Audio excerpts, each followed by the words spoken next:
are the newer B-1Bs.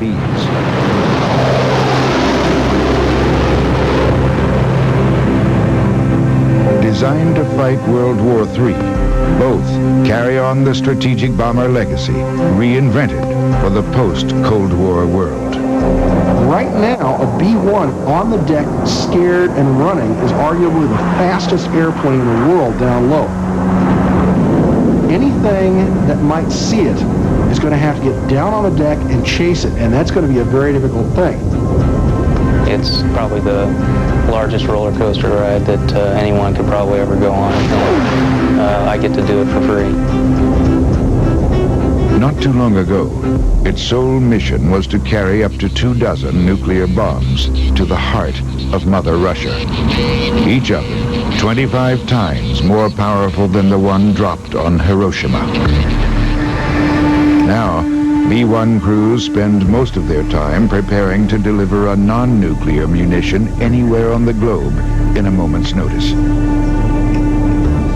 Typically, this intercontinental weapon strikes from 500 feet at more than 900 miles per hour.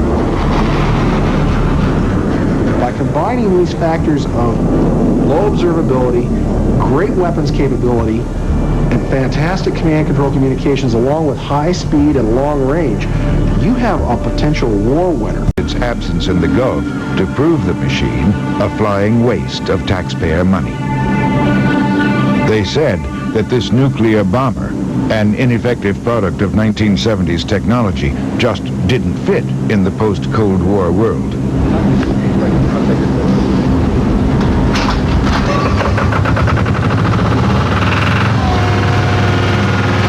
Months after Desert Storm, the Bone, as its crews call it, was reconfigured to carry 84 500-pound conventional bombs.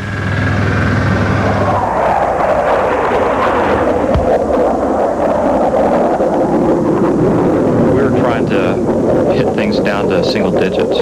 We had, frankly, something to prove. Yeah, the B-1 was capable of bombing in a real small accuracy. They're now part of the rest of the force. Being nuclear always has meant that you're carved off and you're put in a corner and you're somehow different or special. And being different and special is not always a good thing in the military. Now, bomber crews, they get to go and play with the fighter guys and the electronic warfare guys. Okay, good morning, crews. This is the pre-brief for tomorrow's sorties. We'll go through the... They're going to destroy something and they can come home and maybe feel a little better about it. They get to be part of the team for the first time.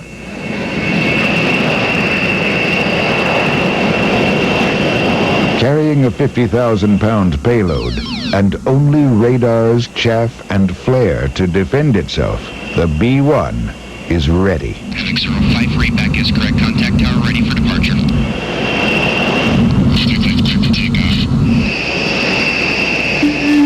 Departure frequency will be 239.05.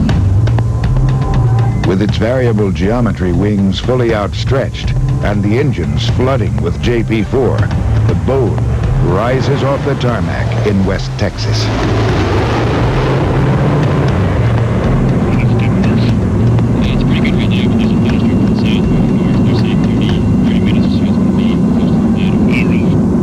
Moments after launch, the B-1 takes on nearly 200,000 pounds of fuel from a waiting tanker. With a full fuel load, the B-1 has a range of over 7,000 miles at a cruising altitude of 25,000 feet.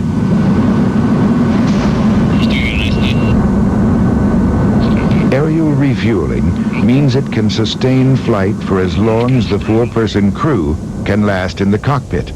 And although the plane is half the length of a football field, its cramped cabin is no larger than 4 telephone booths. The personalities fit in the cockpit, regardless of how they are. If you're asking, do they have some kind of a jock mentality, I don't see that. Because of the fact that we don't allow that pretty much on the crew, because we are 4 people coming together as one cohesive unit. So if one person is a little bit different than the others, we'll try to conform them to fit into our little cohesive unit, if you will.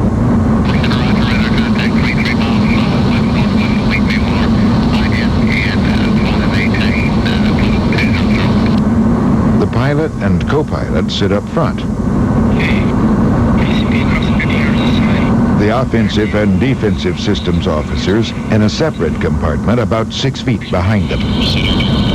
The offensive systems officer, his job is to get the switches configured and get the INS configured and everything so that he can drop bombs the most accurate way he can.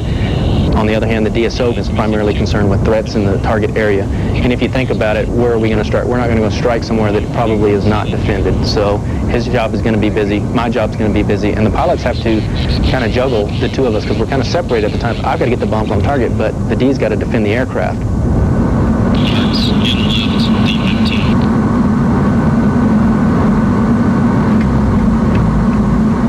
The B-1's payload is meant to strike at the very heart of the enemy's war machine. Munitions factories, command centers, bunkers. Targets typically located deep behind enemy lines. Usually if we go into a target area, the target area is going to be saturated, not only ground threats, but air-to-air threats. So this is where things start getting a little intense.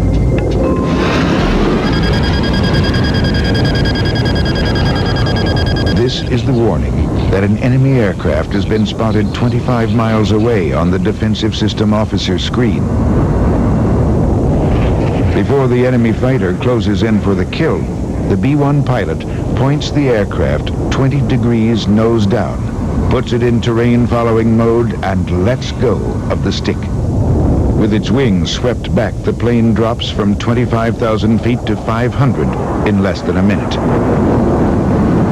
You're sitting there with your hands by your side watching this airplane head towards the ground, and you're just concentrated on that scope. Is this airplane doing what it's supposed to?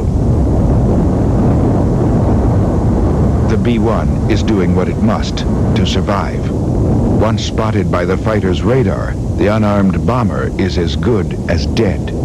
The crew's best bet is to hide the 400,000-pound jet in the ground clutter below.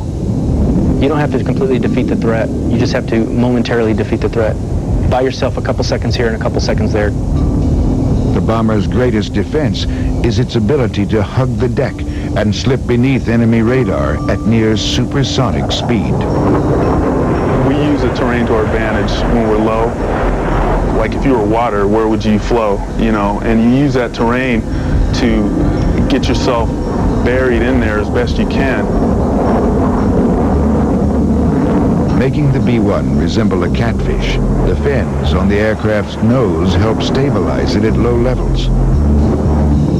Flying a few hundred feet off the ground, frequently at night, pilots count on the terrain-following radar to keep the plane from hitting the dirt.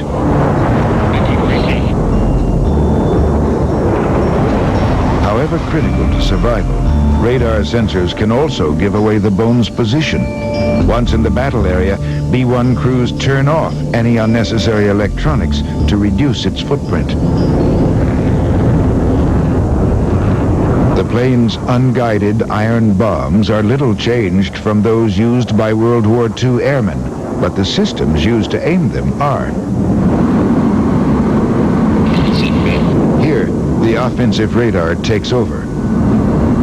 The Navigator Bombardier uses a radar-generated map to guide the pilots to the target. What kind of is you got just left of center at about 90? Because the B-1 travels faster than the human eye can focus a bomb site, the Bombardier relies on a computer to release the bombs at the right place and time. If I drop this bomb right now, where will it go? And if it says I'm not going to get any closer than right now, then it'll go ahead and release. So the system is constantly updating itself at a very fast rate. Hitting the bullseye means calculating wind direction, speed, and timing perfectly. Seconds too late or too soon, and their payload can sail hundreds of feet off target. In just 3 seconds, the plane releases 84 bombs in a perfect line. Shack, 0-0. Center bomb on the target. Probably 1% of the time, maybe, the shack occurs. I call it luck, but that's what we all want to get. That's what we strive for, and that's what we train for. But for many B-1 crews, close is good enough.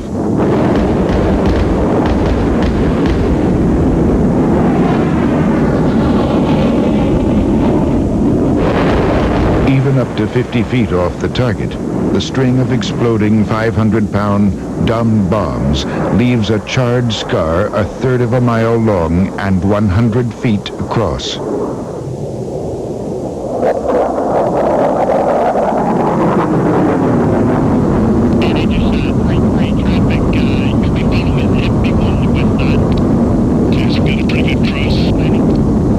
After 4 hours in the cockpit, the pilots returned to a 10-knot crosswind on the runway. When you're coming in and trying to land with a crosswind or gusty winds, it's particularly challenging because a big gust of wind can come along just as you're at a very slow airspeed and high angle of attack, just trying to touch down, and that gust of wind blows the airplane.